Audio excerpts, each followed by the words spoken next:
Ask वहलान के तीसरे episode में आपका वेलकम है। ये हमारा weekly question and answer session है जो आप इमिग्रेशन से रिलेटेड क्वेश्चन एंड आंसर्स पूछ सकते और आपके स्टूडेंट वीज़ा से रिलेटेड क्वेश्चन एंड आंसर्स पूछ सकते। तो हेलो एवरीवन, मैं वहलान and I make informative videos and vlogs और ये है हमारा weekly question and answer session का तीसरा एपिसोड। तो आज काफ़ी सवाल आए हैं, तो आज एक एक करके मैं सीक्वेंस वाइज हर एक आंसर देने की कोशिश करूँगा। तो पहला सवाल है अहमद का, can I change my course after arriving in Australia. यानी कि MBA अगर ले लिए, उसके बाद वहाँ आने के बाद अगर इरादा हो गया कॉलेज में जाके चेंज कराने का, यूनिवर्सिटी में जाके चेंज कराने का, तो कर सकते क्या। तो अहमद, इसका आंसर है कि अगर आप सेम इंस्टीट्यूट में हैं या सेम यूनिवर्सिटी में सब्जेक्ट चेंज कराना चाह रहे हैं या कोर्स चेंज कराना चाह रहे हैं, अगर आप एलिजिबल है तो चेंज करा सकते हैं। अगेन एनरोलमेंट होने से पहले या एनरोलमेंट के टाइम पे। तो अगर आप एलिजिबल है और यूनिवर्सिटी में उसके अवेलेबल सीट्स है तो आप मूव कर सकते। अगर नहीं तो आपको एक सेमेस्टर पढ़ना पड़ता, फिर उसके बाद कोर्स चेंज कराना पड़ता। और अगेन डिप्लोमा में नहीं जा सकते आप, मास्टर से तो मास्टर पे ही रहना पड़ता अगर कोर्स भी चेंज कर रहे तो। नेक्स्ट क्वेश्चन है जतिन का, what do you think whether July session is going to start or not for few international students living abroad, also is it a good idea to take admission now and come in February। तो देखो भाई, दो सवाल है यहाँ पे। पहला कि जुलाई इनटेक में क्या होने वाला है। तो जुलाई इनटेक के ऊपर काफ़ी न्यूज़ अपडेट्स आते जा रहे हैं, तो उस पर काफ़ी मेरी नज़र है। लेकिन अभी फ़िलहाल में इतना है कि यूनिवर्सिटीज़ बहुत ज़्यादा डेस्परेट है, और क्योंकि यूनिवर्सिटी ज़्यादा डेस्परेट है, गवर्नमेंट के ऊपर प्रेशर है और गवर्नमेंट भी ज़्यादा डेस्परेट है। खुद प्राइम मिनिस्टर स्कॉट मॉरिसन 6 हफ्ते पहले कुछ ऐसा बोले थे कि स्टूडेंट्स घर को चले जा सकते, लेकिन अब ऐसा कोशिश करे कि स्टूडेंट्स के लिए ख़ास तौर पे कुछ ऐसा एक क्लॉज ऐड कर देना या एक रूल लेके आ जाना जिससे इंटरनेशनल स्टूडेंट्स ऑस्ट्रेलिया आके पढ़ सकना, ये ड्यूरिंग लॉकडाउन भी।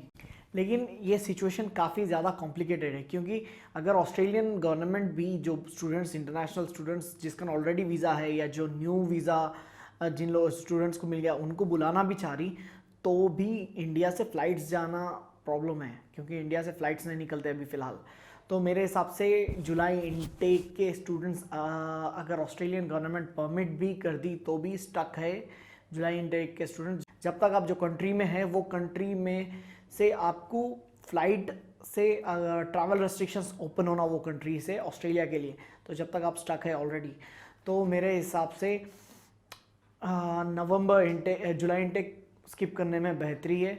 नवंबर इनटेक 50-50 है, अभी क्लियरली आइडिया नहीं है नवंबर इनटेक तक क्या हो सकता, लेकिन फरवरी इनटेक स्टिल सेफ है ये दूसरे इनटेक से। तो अगर आप फरवरी इनटेक सोच रहे तो मेरे हिसाब से go for it. Next question है अब्दुल रहमान का, while doing Uber Eats for whole month, how much a student can earn easily, around $1,500 or more or less, working 20 hour per week। तो Uber Eats 20 hour per week अगर आप कर रहे हैं तो $1,500 कमा सकते हैं। क्या पूछ रहे अब्दुल रहमान का सवाल है। तो देखिए Abdul Rahman, Uber Eats at the end of the day पर डिलीवरी चार्जेस मिलते हैं आपको, लेकिन Uber Eats के ऐप में आप जितने देर ऑनलाइन रहे उतनी देर आपके वर्क आवर्स काउंट करती ATO यानी ऑस्ट्रेलियन टैक्स डिपार्टमेंट। तो ये डेटा जो टाइम शीट है वो डेटा ऑस्ट्रेलियन टैक्स डिपार्टमेंट को ऊबर की तरफ से चले जाता। आपकी जो टाइम शीट है,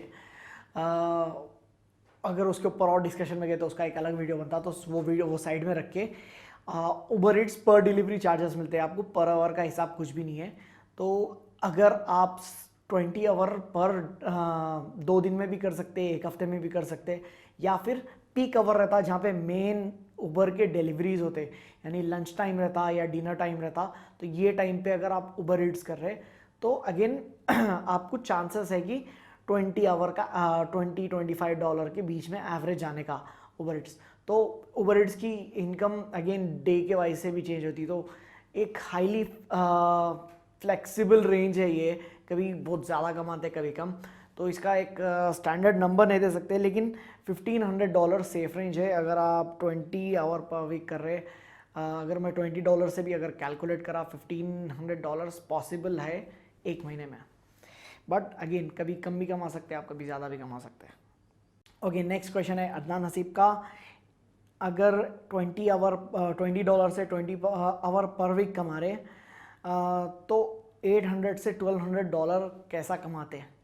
तो कुछ इसके पीछे मैं ऐसा बोलूँगा कि कुछ क्वेश्चंस रहते हैं आपको जिसका आंसर आपको ऑस्ट्रेलिया में जाने के बाद मालूम होता है, या कुछ क्वेश्चंस ऐसे रहते हैं अगर आप कोई और कंट्री में जाना चाह रहे हैं या यूके कनाडा वगैरह, तो उसके आंसर्स मैं समझता हूँ अप्रोप्रिएट नहीं है यूट्यूब पे देना। बेस्ट रहता कि आप वो कंट्री में जब जाते आपको खुद मालूम हो जाता कि 800 to 1200 की रेंज में कैसा कमाते स्टूडेंट्स। नेक्स्ट क्वेश्चन है सैडमैन इतिहाद इफ्ती। वहलान ब्रो, पीआर क्या इन्हीं सब्जेक्ट में ले सकते हैं या सिर्फ ऑस्ट्रेलियन गवर्नमेंट के द्वारा सेलेक्टेड सब्जेक्ट्स में ले सकते हैं? ये क्वेश्चन क्लियर करिए। तो ये काफ़ी कॉमनली आस्क क्वेश्चन है कि कौन सा कोर्स लेने पे पीआर मिलता है। तो अगेन ये चीज़ आप लोग क्लियरली माइंड में बिठा लीजिए कि कोई कोर्स पे पीआर नहीं मिलता। 2014-15 से पहले रूल्स थे कि अगर कोई ये कोर्स कर रहा, हाई डिमांड है, अगर कोई फॉर एग्जांपल ये कोर्स करे, गवर्नमेंट की तरफ से एक लिस्ट आ जाती थी कि अगर ये है कोर्सेस, अगर ये लिस्ट में से कोर्सेस में से कोई भी आप कोर्स पढ़ो, आप पीआर के लिए डायरेक्ट एलिजिबल थे। पीआर के लिए डायरेक्ट एलिजिबल थे। पीआर लिस्ट में वो कोर्सेस थे 2014-15 से पहले। मेरे को जितना याद है 15 से पहले, 14 में रूल आया, 15 में इम्प्लीमेंट हुआ रूल वो। तो ऐसा था कि फॉर एग्जांपल शेफ़ का कोर्स है, ये पीआर लिस्ट में है कोर्स, तो अगर आप शेफ़ का कोर्स करें सीधा सीधा पीआर के लिए अप्लाई कर दिए। लेकिन रूल क्या चेंज हुए 15 के बाद कि आपका सिर्फ डेजिग्नेशन है पीआर के लिस्ट में, कोर्स नहीं है आपका, डेजिग्नेशन है, ऑक्यूपेशन है। तो आप वो ऑक्यूपेशन के बेसिस पे एक एक्सप्रेशन ऑफ इंटरेस्ट अप्लाई कर देगी, भाई आप पीआर अप्लाई करने में इंटरेस्ट है, और पूल में आपकी फाइल डालते हैं, तो उन्होंने सेलेक्ट करते हैं और डिसाइड करते हैं। पहले क्या था, आप कोर्स कंप्लीट करें सीधा अप्लाई करें पीआर, आपको आईएलटीएस का स्कोर लाने के बाद वो एग्जाम का रिजल्ट जो कोर्स कर लिया आप वैसा।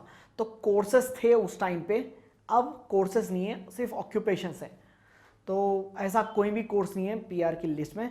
अगेन ऑक्यूपेशंस है, आप एसओएल लिस्ट ऑस्ट्रेलियन गवर्नमेंट की साइट पे जाके चेक कर ले सकते हैं। ठीक है, नेक्स्ट क्वेश्चन अगेन कोर्सेज के ऊपर है अहमद का।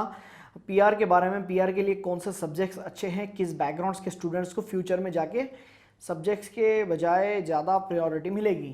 तो सिंपल एंड स्वीट आंसर इसका ये है कि करंटली लॉकडाउन की सिचुएशन में स्पेशल बेनिफिट्स जो ग्रुप्स को मिल रहे हैं वो है मेडिकल फील्ड के ऑक्यूपेशंस को पीआर के लिए ज़्यादा बेनिफिट मिल रही। अगेन मेडिकल की फील्ड के रिक्वायरमेंट्स इसलिए इतना ज़्यादा है क्योंकि ऑस्ट्रेलियन पॉपुलेशन भी एज होते जा रही है उन लोग की। कई ऑन एवरेज ऑस्ट्रेलियन 75-80 के बीच में ज़िंदा रहते हैं। आने वाले टाइम में एवरेज ऑस्ट्रेलियन की एज 100 ईयर्स होंगी, ऐसा एस्टिमेशन है। तो एज मेडिकल फील्ड से रिलेटेड, नर्सिंग फील्ड से रिलेटेड फील्ड्स में ज़्यादा प्रायोरिटी मिलेंगी अगर आप वो फील्ड से रिलेटेड है। तो अपार्ट फ्रॉम दैट अगर आप जनरल दूसरे कोर्सेज में, अकाउंटिंग छोड़ के दूसरे कोर्सेज में अगर आए तो सीधा सीधा आप रीजनल एरियाज़ में जाने में आपका भलाई है, क्योंकि ऑलमोस्ट अभी फ़िलहाल में रिसेंट कुछ दिनों में ऑलमोस्ट हर एक फील्ड के, हर एक ऑक्यूपेशन के पॉइंट्स बहुत ज़्यादा हाई जा रहे हैं। 80 पॉइंट्स के ऊपर है या 90 पॉइंट्स के ऊपर है कई जगह पे। तो बेस्ट है कि रीजनल एरिया में जाओ और पॉइंट ज़्यादा कलेक्ट करने की कोशिश करो, और चांसेस है कि रीजनल स्पॉन्सरशिप या रीजनल प्रोग्राम के बेसिस पे आपको पीआर मिलना। जनरल पीआर 189, 190 वीज़ा पे भी बहुत टाइट होगा अभी तो। नेक्स्ट क्वेश्चन है मेराज का। मेराज का क्वेश्चन है कि इंडिया से है और टेफ के कोर्सेज ऑस्ट्रेलियन इमिग्रेशन में वीज़ा मिल सकते क्या? तो मेराज ऑस्ट्रेलिया में आपको टेफ के कोर्सेज अगर आप अप्लाई करें, आपको एडमिशन भी मिल गया तो भी आपका वीज़ा अप्रूव नहीं होता, क्योंकि इंडिया, पाकिस्तान, बांग्लादेश, ये नेपाल, ये कंट्रीज़ क्या है मालूम, कैश काउ है, यानी कि बड़े पैसे लेके आके देने वाले कंट्रीज़ है। तो यहाँ से छोटे कोर्सेज पे आपको अप्रूवल नहीं मिलता। अनफॉर्चुनेटली ये है ऐसी सिचुएशन।